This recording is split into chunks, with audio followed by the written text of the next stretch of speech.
Yes, good morning, good afternoon, good evening, wherever you're watching from. Mariam Naguja, the Ladies Guide, your emotional wellness guide. Every Friday, talk about the things that money cannot buy, but which makes life worth living. Your emotions. Previously, we've been talking about feelings, mind, and how they affect the way your relationships flow or the way your love life flows. And previously, we talked about who is the boss. Is it the brain or is it the heart? But in today's session, we would like to talk about why control emotions at the morning of the relationship. In the morning of the relationship, call it anything. At the start of the relationship, in those butterfly days. Why would you control your emotions, the feelings, when you've just met the one? She's a lady, she's a cancer. Previously, we covered the importance of using the mind over your feelings when it comes to the end of the relationship. And we said the evening of the relationship, those days when the relationship is its downtime, when the feelings are no longer exciting, when you are in separation, when you are facing, an upcoming breakup, when the relationship is not going so well. That's when the feelings play games on you. So we covered that last week, and we say that many of the troubles you face in relationships are as a result of not controlling your feelings in the evening of your relationship. We concluded by saying it's very important to control your feelings in two situations of your life. At the start of the relationship, which is the morning, and at the end of the relationship, when it's in the evening time of your days. So most of the time people overlook feelings at the end of the relationship and they don't end well. So most importantly, we say to end well in a relationship, you must manage your feelings when the relationship is no longer exciting. So then, if you missed, we said we last noted that the end of the relationship is more important than how it started. How you end something is more important than how you began it. So then, end your relationships well. We concluded by saying that in this channel we give the what, when, who, where, etc. and the when. But when it comes to the how will only go automatically to our channel members. So nziramu okubajjukiza nti buli atali member waffe our ladies guide how ebintu babikola batya tugenda kirekera bo, naye wano ngenda baleetera what ekibatawaanya, why, lwaki, when, d and who, the honest working men. So twamaliza tugamba nti how to deal with the evening of the relationship will be provided to the channel members on the YouTube channel and on our WhatsApp groups. So if you want to become a member of Ladies Guide, you WhatsApp on this number below, or you go directly to the channel and then click on the link in the description section. Waliwo link eyo gyemba wadde wansi, click ngayo genda kulaga engeri gy'oyingiramu okubeera member wa channel eno ofune the how to's. Honest working men ozimaleyo, baziyita honest working men olw'ensonga nti tolina bibuuzo byeweebuuza ng'okozesa scenarios ez'ettaano n'otafuna answer. Asa weebuuza ki ekinsoomooza, lwaki kinsoomooza, ani akireeta, kyansoomooza ddi, ye nkoze ntya, kye bayita the 5 honest working men. So oba olina obuzibu mu bulamu mu kintu kyolina kozesa ebintu ebyo bitaano. What, ki ekinsoomooza, who, ani akireese, why, lwaki kinsoomooza, when, kyatandika ddi, and how, nkoze ntya okukisolvinga. So kino kyankoze ntya, that how to tugenda girekera baani ba channel members because they support the channel for you to receive all this. Okay, channel yetaaga data, channel erina abakozi, channel erina ba editors, channel erina erina abakozi baayo. So ba channel members mwa balina giyimirizaawo, nziramu batukiza nti channel yammwe si ya Mariam Nabuja, the Ladies Guide. Okay, so mwe bananyini channel mugiwagire. So if you miss wiki yaffe wedde session yeyo gye nabalagiramu nti omuntu lwaki alina okontrolinga ennewulira ye ng'amaliriza relationship, lwaki woba onaatera ofuna divorce ate weetaaga okumanagingira ennewulira yo, ensonga tubazogera mu video wedde era oba tuwasobola giraba.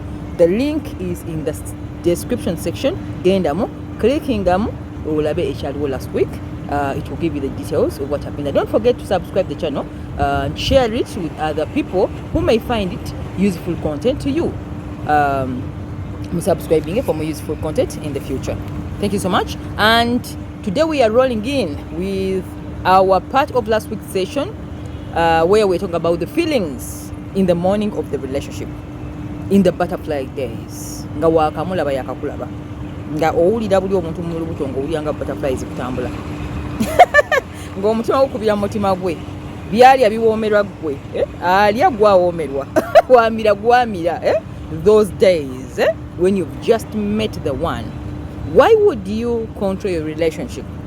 Why would you control yourself, the feelings in those days? And this is why we bring you this. To remind you that feelings must be controlled at the beginning, in the morning of the marriage, in the morning of the relationship. If you don't, these are the things that are going to affect you in the evening. By the time you say relationship, ojikoye ekulemye, ekusobedde, wano muntandiko olina kye wasobya. Kati awo tugenda olwaleero, Mariam Nakuja, I'm the ladies guide. So, when you meet a new person, tuddayo kati nga wakamulaba. Bwe mujja muffe ba psychologists, bwe mba ngenda ku counseling oba ngenda kukola nsooka kubuuza wamusanga wa, mweraba ddi, mumaze ebbanga ki. Ezo questions we nzikubuuza zimpa ekitangaala oba zimpa torch ze gyenkuba okulaba obuzibu bwe bunaava oba bwe buliva oba bwavaawa. So most of the time when people start with relationships nga bakyamuukiridde basuubiza ebisuubizo ebisuubizo nekyataakola kikusuubiza abakyala mukimanyi nammwe. Omusajja asobola okusuubiza ekintu n'onyenya n'omutwe bw'oti n'okirinda n'otuuka okaddiwa n'ova mu nsi muno ng'onyenya mutwe nga ne bye yasuubiza tatuukirizaako nakakwota wabula nga banaku asuubiza kipya. So most of the time people promise much at the start of a relationship. Texting, okay? Osirika messages nyingi nnyo n'okuba amasimu mangi nnyo bwagamba nja kukubira gwasooka omujjukiza nti wadde oŋŋambye okunkubira. You know, we lose that patience, we lose that poise nga relationship etandika. Kati okukyamuukirira okwo kuleeta obuzibu obutagambika nga relationship etandika. That's why many of you relationships failing because you initiated. That's why we always ask you, ani yatandika ekintu kino? Awali answer. Weewali ogenda mbufumba ani yagamba munne nti mpasa? Ani ya forcing ekintu kino? Bw'olaba nga waliwo force awantu awo naye ng'eva ku side ya mukyala, waliwo omuzannyo gw'olina okulinda mu maaso awo, because this is a law. Okay? Men are pursuers. The moment you start pursuing a man, you've lost it. You've lost it. Because these are like babanga nga olaba, they are like lions. They chase, hunt, get the hunt, and they feel yes. Amazo ayize ekintu kyakikutte mu ngalo n'agamba kino kize akisanyukira namu naye gezo okimuleetere ku bwereere ojja kulaba. They want the hunt. Okay? So in the beginning of the relationship, you as a woman, you must always remember that you need to control your feelings, excitement, the promises. N'amatu okuwoomererawo ne bagamba tosooka kuwoomerera nnyo mu matu wano. Ebimu tebigenda tuukirira. Bisuubizo. Ate olebina kunyiiga singa oli abatakoze ki? Tabituukiriza. So you end up clinging on male friends. I mean the man's friends. Bw'omusanze nabo. N'oyagala okumanya ab'eŋŋanda be bonna abamukwatako talina kuwasa. N'otandika creating a relationship wetali n'omuyita na mwami wo. Mutuufu mwami wo nga talina kuspendingako even a shilling. Nga gwe spendingako. Okay? So all these mistakes are made because the women are in the feelings. You are in the heart. Your feelings are in the heart. They are in the mind. So wabajja nnyo omuzannyo n'omuntu ng'akozesa mind ate g'okozesa heart, it is very easy for you to create a relationship where it never existed in the first place. Era abasinga ku mmwe mugenda okutabuka mu relationship ng'ebintu mwabiraba dda mu beginning. Temwagala kwebulira mazima. Era mpaka ng'ofeesi naga njagala kukimanya, mbadde n'omuntu naye njagala kumanya mazima. Mwali oba taliimu. Naye nkubuuza nti owaaye we mwali mutandika ekintu ani yasikiriza ekintu kino kitandike? Okay?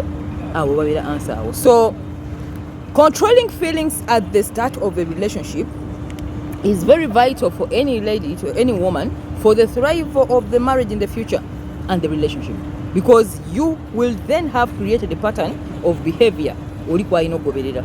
Okay? Tokolanga mistake ino wagamba nga nedda biki tebikola I mean abakyala bujjo bagamba abasajja nkwagala ebigenda maaso bannange tebikola ne bwe kigenda maaso ojja sasula bills. I know when I saw a bill to Jamalizo, by the way, can something about a woman performing a male duty. Okay? There are some chakras. The moment you go the male way, no kole emirimu egitino kubere gy'abaami n'ogikola n'okyusa pattern eyo tebikwatako abakyala bamaliza bakusa basajja tojja kuvaako kino ekya female, but inside you and everything is going to change. Kubanga nature erina survival instincts zewa buli muntu. Asitogamba nti nkedde kumakya ngenda kuba musajja ojja kulanga oyamba n'empale ng'ofaanana basajja. What you talk about? Nature yekyusa ebintu bwekyo for you to fit that position. So it doesn't matter whether you love a man so much and then you have to drop all those lines of sweet nothings. You don't care, okay? And then you say, I will perform the... Oh, yeah, want to obanange. Nze mutandika okwetegeza byembagamba. Bwe tuli mu society omuntu alina akola ekintu ekyo olabe. Omwoyo emyaka 12 okuva kati omutunulire. That's how things are. So don't change roles. Okay? Temukyusa nature byakola. Ayina ensonga lwaki yabikola. Obeere feminine, abeere masculine. Okay? The moment you become masculine in the male, in a female aspect, everything will change, even your body will change. So many women are changing the roles, especially in the Western world. But you're saving people. Okay? The problem is we change the things. So then let's go back to the basics. Okay? In the morning of the relationship, follow these rules. Such at the evening of the relationship, okay? So then, most mistakes are made at the beginning. We make them without knowing, which logically changes everything. The way we flow in the relationship.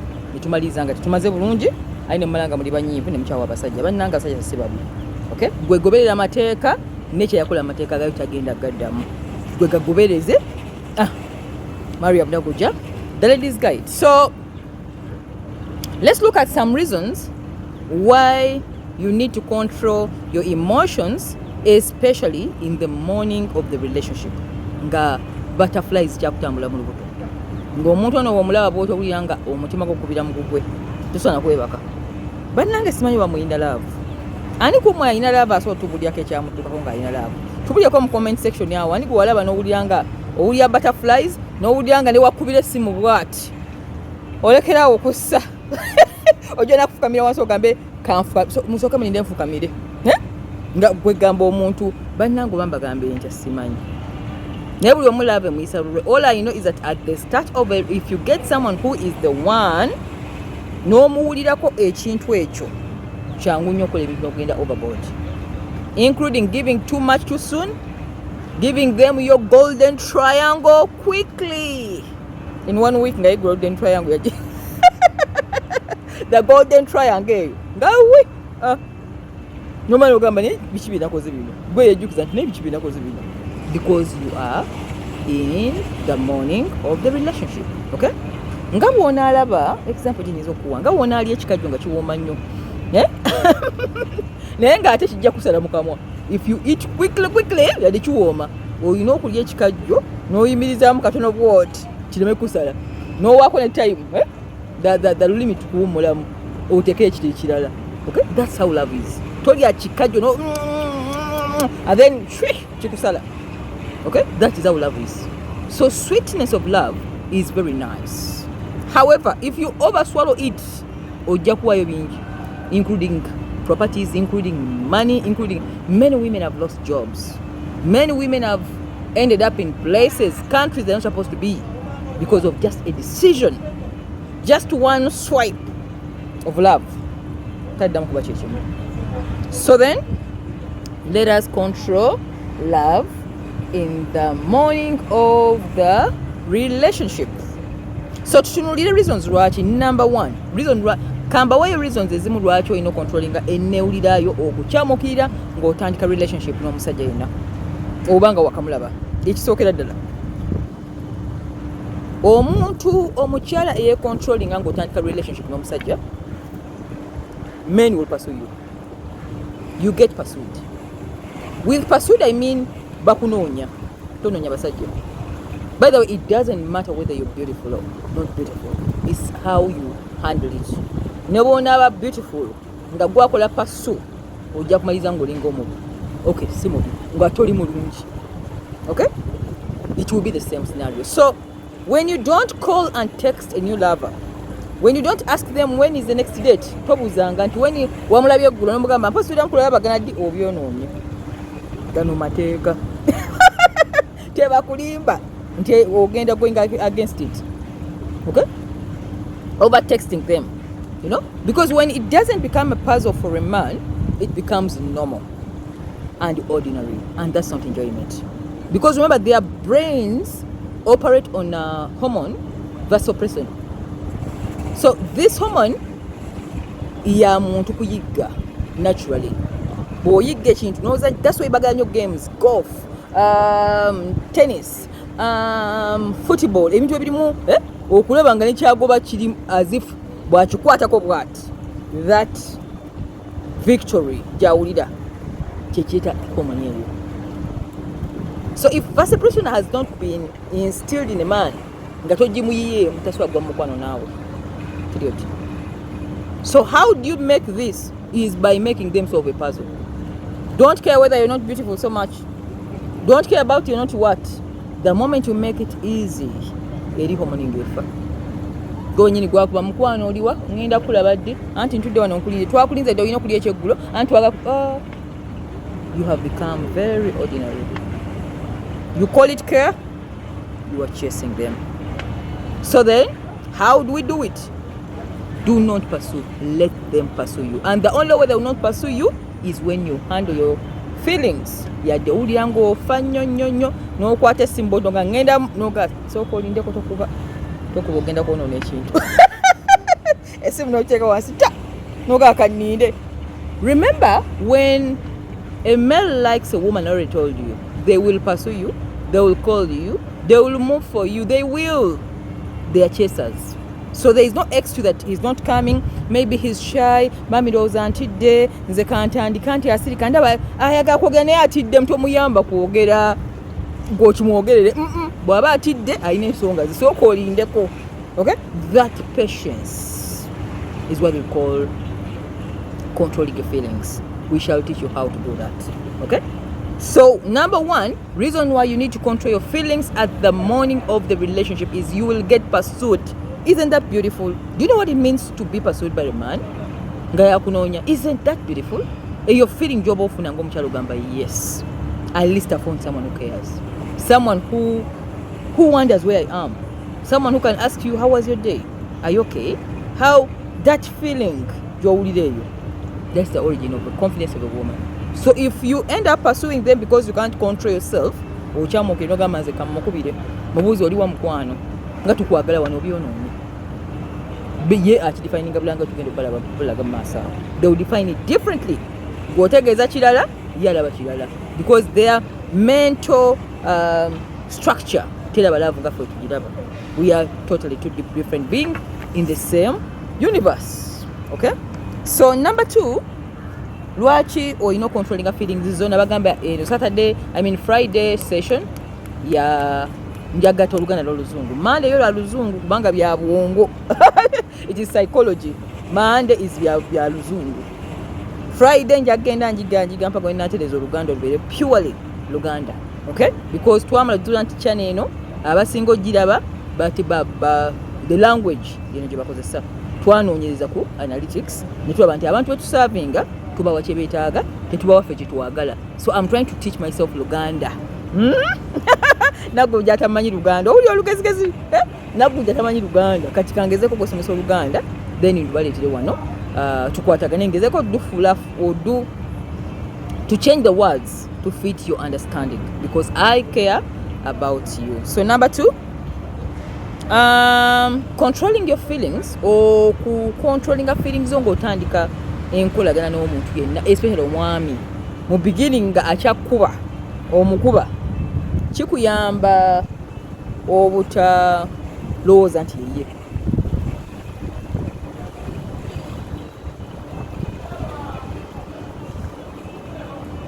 You see, when you meet somebody on the first few dates, Because love is a mystery, it can even create scenarios oyina gamba nokugamba wano wetutudde omanyi taata wange yasanga maama wange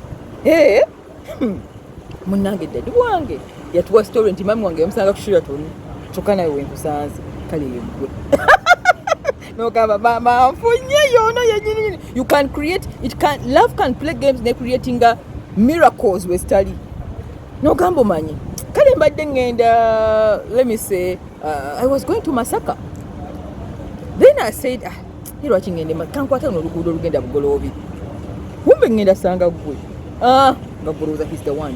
Okay, so when you don't control your feelings, when you are in the morning of a relationship, take everything as it is, flat. Let there be no mystery. Totandika kukuba scenarios nti ono gwosanze yoyo omutuufu yoyo gwewasabira edda.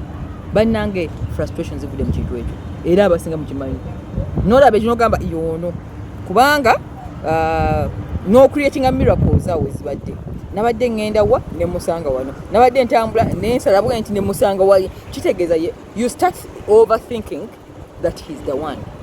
Yet when you control your feelings notakyamukirira nnyo nolaba scenarios nga bwe zizze. We meet people every day. A day you must meet over 7 new faces if you move a lot, but it doesn't mean anything. Those are people who have crossed your path that day. But when you overthink nti buli gwosanga alabika yeye, no creating out scenario ya relationship, your heart is being prepared to a heartbreak. Kubanga ojja kukanga okamba naye nalaba nga alinga yeye ki ekyabaawo. No, it was just an event. So take meeting people like events, take dates like events. Jangu tunywemu wano ne munywamu nekyo kitwala nnyo nga kikulu. The only time you can tell this is the one, the only time you can tell that a man is the one is when you've met many times and he is invested emotionally in the relationship. And how do men get emotionally invested in the relationship? When he has something to lose on you. When he has nothing to lose, manya nti tannaba kuteekamu. I told you about the story of the cats. A cat will never trust its owner. Never. Up to when you've given it enough food, nekutrusting at katona njagala wano. Because naye kimanyi it is a cat, si muntu. How can I trust a human being? Nti anjagala coach. If animals understand that someone liking me, they must invest something to prove, to see that they have, because I don't know whether it's my students I told the story about my cat. I don't know whether it's you people. I bring a cat into my life and we loved it so much, everybody loved it. Every friend who could come could say, oh, where is Thomas? Thomas. We brought it as a baby. We fed him into a man. Then Thomas started looking for girls. The girl cats. Ngatanso fuko musajja anonye kubawala. Okay? Time yatuuka nadduka. Thomas atachadda waka. Tubuza Thomas ali watajja. Twamulengeddeko wa. Thomas hurt. I was deeply hurt, me myself. Because honestly speaking, we had spent a lot of money on Thomas, treating Thomas. We were ne kapa ne bamujjamu amasofa abajjanjaba. Thomas tumuwadde emmere, Thomas tumuwadde ennyumba, Thomas tumutreatinga ng'omuntu ewaka, a real human being. He disappeared with other cats, female cats. Because remember, he is a domestic cat, but the girls he was dating were bali mu nsiko. Okay? Bali wild cats. So banduza bamusinza laavu ne bamutujjako ne bamuddusa. Thomas yamenya omutima. It is a cat, but I was so hurt. I was like, how much money did we spend on this damn cat? From childhood to a male stage, and now he has disappeared from us. That is what exactly feels when a man loves a woman. When they spend on you, when they invest in you, and then you take off, that is the feeling you get. But if they are spending nothing, I tell you the truth, even if you leave in the evening, he has nothing to lose. That is not a relationship. So when does a relationship start? Otegera dinti omuntu mwali towulizanga bigambo. Bw'aba tannaba kuteekamu nga Thomas we namuteekamu, si relationship. It is not a relationship, full stop. Not words, not promises, not sweetness of the silver-tongued words. All those don't matter until when somebody has invested in something. Because ekyanoma ku kapa eyo bwe muyambuza lwaki kapa eyo kumenya bagamba nateeka sente mu kapa nga doctor tumukubira buli lunaku. Thomas bamuggyemu amaaso bamujjanjaba amaaso gatereera.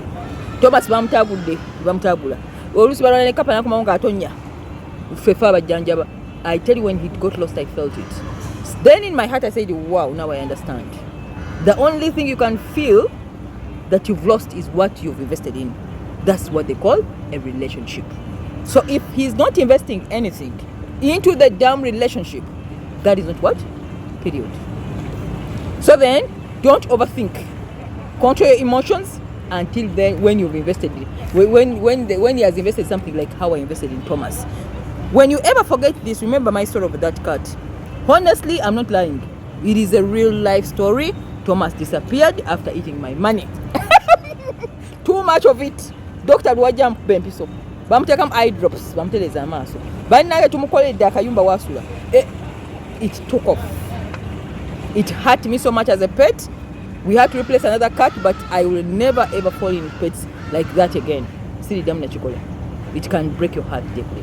So always remember, if a relationship is not bringing anything forward, and it's only coming with words and promises, with no actions, remember the story of the cat called Thomas and how it hurt your ladies' guide deeply. And I'll never forget that cat till now. Investing too much, too soon, and then someone disappears from the home. To nothing. Number 3.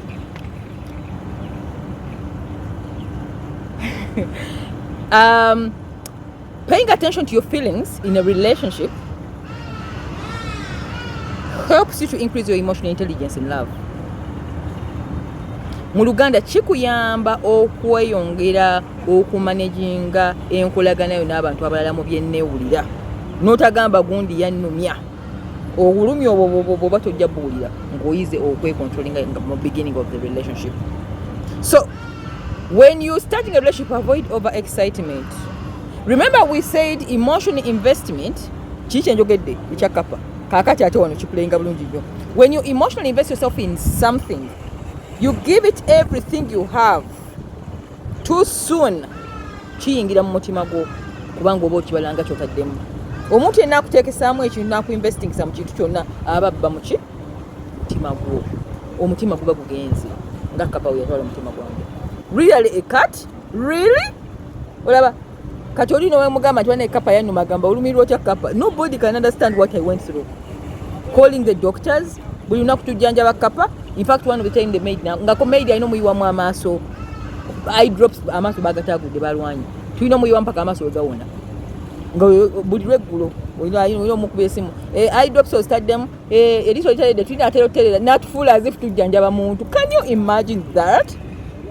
That is emotional investment. So emotional intelligence will help you bw'oba otandika relationship with any man. We are now talking about men. This session is for only men, purely men. If you're a man, put a woman. Naye bw'oba ogula ebizimbe ng'oteeka mu mukazi bw'oti manya nti oteekayo mutima gwo. Bakozesa bya Thomas Mariam relationship. Thomas Mariam relationship. The Thomas cat yakola ekyewuunyisa obulamu bwange bwonna. I am a very strong person. I don't invest my emotions anyhow. But this cat really duped me and it taught me a lesson. Now every pet I pay attention. I don't invest my heart in the pet anymore. Sikyabikola kati kugweramu. Ne bw'ayita love ngana. I don't want to break my heart again. So when you say that somebody's words are mismatching with their actions, kifaananako ng'omuntu akola video. Kati ndi ku video ne ebigambo byenjogera ne video gy'olaba nga tebikwatagana. Imagine njogera bigambo birala naye nga te video eraga kirala. Mba maze okukonfusinga. So when you are in the morning of a relationship, always remember a man is only in a relationship when his words and actions are meeting. When there is a mismatch of emotion, of words and actions, ayogera birala akola bino abanga ebintu ebiri tebikwatagana.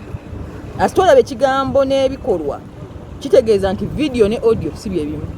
Ayogera wano ne wotuna video wayogerera video eraga kirala. Ebigambo ebifuluma birala. Olaba watabudde ekintu. Kati no Rachel, pay attention always on actions and words. Because emotional intelligence, nabagamba, it is the state of people's emotions, behaviors, and actions, and how they affect you. We ali nabo. Osoma mbeera zaabwe n'otegeera nti omuntu ono ebigambo bye n'ebikola tebikwatagana, tayogera nga kirala, kitwala olunaku olu asitakyusa ebigambo bw'ati nga structure ekyusa, the environment eba ekyukiddewo. So then I don't know why it takes you women so long to understand that a man is lying or not. I don't know why. That's why at the end of this program, for those who are our members, I'm going to show you how to tell that he's not into you, to sort that bridge of not wasting many years in a useless relationship with no hopes, and then you end up saying I wasted all my years with this person. How do you tell that he's not into you? To Jabalaga at the end of this. The how-tos. Now I got how-tos. But how-tos, mama, you will receive that. Okay? However, right now what you must know that protecting your feelings will help you to spot fakers, romantic fakers, and romantic liars in love, especially when their audio and the video is not matching. Nga kyolaba n'ebikolwa ebigamba sitabigaana okukwatagana bwe biti n'ebikolwa bw'omanya oyo alimba tunuli ebikolwa ekyo sijja. I told you from the beginning of this year our theme is love in action. Ebigambo byo twabigobera ddala, twabigoba dda, kati akyali ku bigambo oli ku birala ebyo ddayo mu teenage age be bawuliza ebigambo teenagers. So if you control your morning of a relationship and you control your feelings, it is easy to emotionally detach yourself from anything where the video and the audio are not congruent. Kijja kwangwira mangu kusalako omuntu bulungi nnyo nga tonnaba kweteekamu nnyo. Remember, you as a woman, the worst investment you can make is your heart. The worst investment any man can make is his money. You, the heart. Him, money. Simple. So when you say that you're putting in your heart, it means you're emotionally investing yourself in this relationship. Oli mu kuza kapa. Ojijjanjabe etuuke edduke. Egende n'abakazi abalala kapa yadduka n'abawala abayaayi ab'omu nsiko n'etuddukako ffe abagikuma mu tujwa n'ennyumba bagiwa emmere mu budde nga bajabira ng'omuntu tugiwa ddala avu yonna yadduka n'emiyaayu gy'abawala. A mellow cat. Okay? So don't be that woman and pay attention to how you feel, especially when you're in this kind of scenario.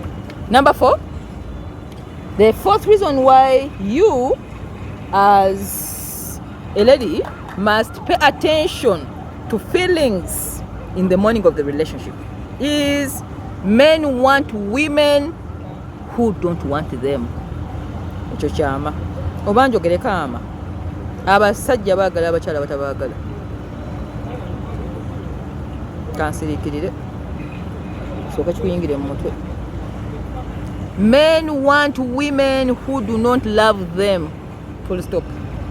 If you disagree with me, go back in the relationship you've been with where you cared about a man so much, n'omuwa buli kimu, n'omufumbira, n'omuwoleza, n'omuzaalira, n'omukolera buli kimu, n'abaako omuntu gw'ayagala nga n'olisi byaliko ng'agamba lwaki togenda, lwaki tonviira, ate gy'atwala ne ssente.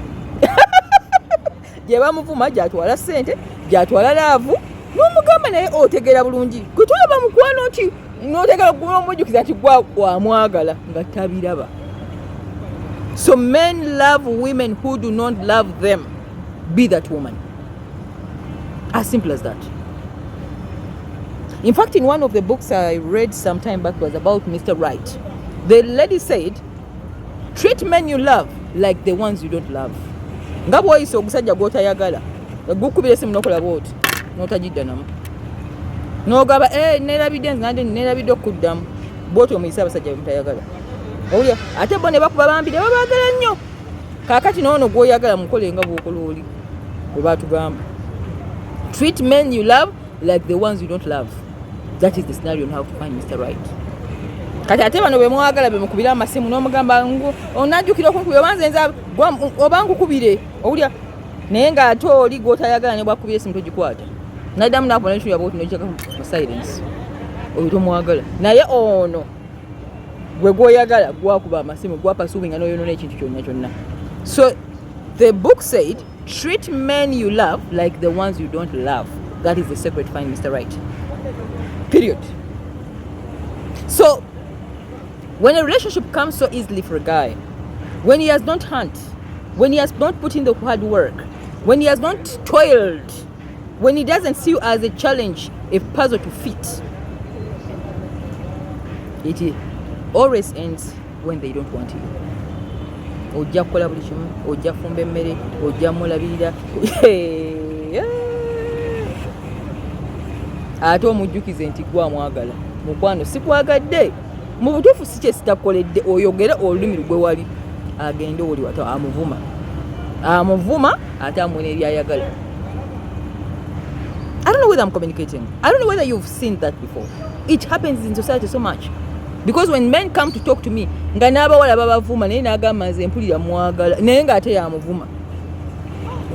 Kansala nnyamba omundeetere naye nga omuwala si byali nako n'omubuuza si byendi nako naye ng'ono awulira afa nnyo oyo atamwagala ye gw'ayagala.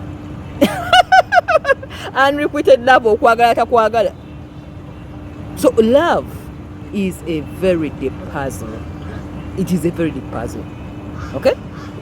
So it is your choice to initiate a relationship with a man. Oba gwamugoba nze mbawadde ebyange bimanyi nti abasajja baagala abakazi abatabaagala, ababayisa obubi, abatakwata masimu, ye n'alaba nti oyo gwayagala atasaanidde gwe akuba essimu amujjukiza nti mukwano tugenda kulya mmere gwe ne mutima gw'obula. So the book said treat them like the ones, you know, and we shall teach you how to treat them. That is where we are going. Okay? If you need to be loved, if you need to be that woman, that Wonder Woman, okay? Things come. Now we're going to way back to. Okay? That is where we're going. So if you've seen that scenario before, you can tell us. Walola dekono omuntu nga ina gwayagala nga ate gwomulaga nti munnange naye tolaba tinagamba neze nga mpulira yoli. Nga gwoli mulungi buli kimu olina abeeri nga sina mulungi nnyo nga opposite yo totally naye nagamba nze mpulira omutima gwe gwagala. Omukazi munnakyalo talina na kirasi naganza nti yankolera naye nga talina na kirasi. Gwolina kirasi yonna wasoma buli kimu naye nagamba nze oli atalina kirasi nze mpulira gwe mpulira. That is male love. So it is you to make a choice. Okay? Why we teach you to control your emotions? Oleme kubeera mukazi oyo. Ababagoba bananga omulimu gwo muzibu nnyo okwejeka mu ntebe taliyo. Okugoba omuntu nga sigwe omulimu gugoba. So that is where we are going. So when you control your emotions, you learn that you'll create yourself into that woman who doesn't want men. Nga tonkukuba semsigwako. Nga yoli omuwala yegwa jogamba nti oyo munna ine wanvuma nze nzansesa. Nze ne wanvuma nseka busesi. Bone ongeri wanvuma talina kyawulira. Yawulira bulungi nga bamuvumye. Naye gwegeza omuvumo olabe. Ekyo bajja kikwata nnyo bakijjukira lwa nanjoga naye nga ekyo bakijjukidde ekyo oli bamuvumye n'okuseka asese. Bimunyumya n'omunyumira. Bannange bisisa. So I want you to learn this, that when you're controlling yourself at the beginning, you create that scenario of a woman who doesn't want. N'omanya nti katika nninde obajja oba tajja toguba ewavaayo dda. Okay? That is number 4 of why you need to control your emotions, your feelings as a woman to avoid heartbreak in the future. Remember, the reason for this session is to help you understand that you only enjoy life when you learn to control your feelings, because it's about the brain, not the heart. The heart wants to feel good. The brain asks why. Okay? Because that's where the logic comes from. So then, how to control your feelings at the start of the relationship. This is what you're going to receive. 1. In the video, we are going to tell you how to tell if a guy is not into you. Ngebigambo bye nebikola bikwatagana nga tukwe pointers tugamba nayo manyi okusinza papa no takuliko. Remember, they will never tell you that sikuliko. They are physical beings. As long as they can have you physically, it can always be a life forever. That is their nature. So number 2, the phone trick you can use, the phone tricks that will control your emotions. Engage yourself okubera ku simu noteewaayo nnyo n'ofuuka that valuable woman oli atayagala naye nga atayagala wano wafa wano naye nga wano mu bikolwa olaga kirala oyo. Number 3, the things to avoid doing for men that you will ever regret all the rest of your life. Haven't you ever been in the situation where over my relationship ngamba nebino nikola byali byaki naye oyo guy nali kuchinze bani nakwatanga sende nzimo ngamba nali kuchi nentuko kubakola bwe bitingo bikola guy. Haven't you asked yourself those questions before, where you feel honestly you did too much, you gave too much too soon to somebody who wasn't even deserving it? Ebyange mbadde ngenda banyu bakasone kansirike kansirike Mariam choko sibo mumwa. Okay, wano ndi guide nabagamba story yange ntuufu gye mwagala okulaba. Waliwo abantu bese mune Mariam gatoyogera ku relationship tukulaba aboteka ku social media mujja bisanga ku nga nine emyaka meka nayongeza inagamba emyaka meka atano mukaaga at 56 years or 60 nida 56 nja kuandika biography omujja kula relationship entuufu byonna mbibannyonnyole. I will introduce you everything about me. Badde ntambula nta it will be a very good write up. I will also me njagala mbisambe mu kataba ako the autobiography of Mariam Naguja awungansibula. Okay, awumba ngenda mu retirement ngende kufa mu kyalo netulireyo nga ndaba musana nga gutambula nakulaba ki I just look at green olonkoye at 56 nja kubanka okay sikaddiye wano mundabika naye obwongo bujja kuba butuse malizi bwe bukoledde ebirimu gyabo. Okay, so abambuza ebibuuzo ebyo mulinda akataba ako the autobiography bina nebifaananyi nja bibateeramu abaagala okutumanya ebitukwatako obulamu bwe tulivinga tujja buwandiikako awo kubanga mu biseera ebyo fena tujja kuba tukuze ate era mba nsuubira nti mba maze okusalawo okusalawo kwennyinyi nti wano obulamu bwange wengenda oku naye saawa zino oyinza okuza nga ndi the brain is running like you know okay, so tetubiteka ku social media, we don't have any reason why. Okay, life is in locomotion. So if you want the video that talks about the how to relationship, how to treat your startup of a relationship, how to be emotionally intelligent at the morning of relationship, egenda kubira mu video. Go to the description section below, join the link to the channel members, or if you don't want to be on the channel membership, go to the WhatsApp group where we provide you all these videos where you're going to be enjoying the session on the how to. Nabagamba era ngenda kiddamu what, when, why, who. Ebyo tubawa wano ku byobwereere. Kiki ekikutawaanya, lwaki kikutawaanya ddi, ani akireeta.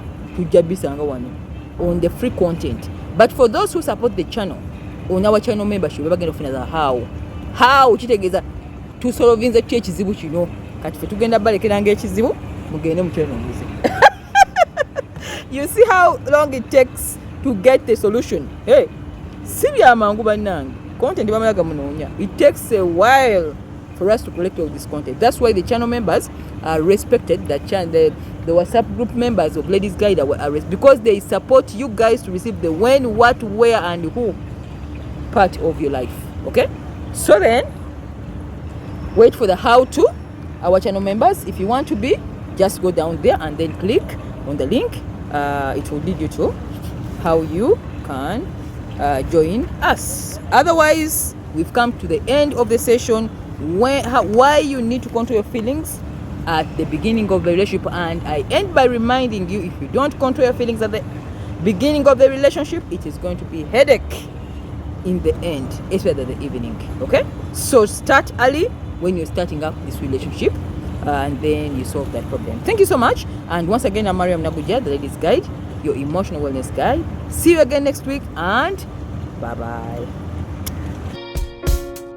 She's a lady.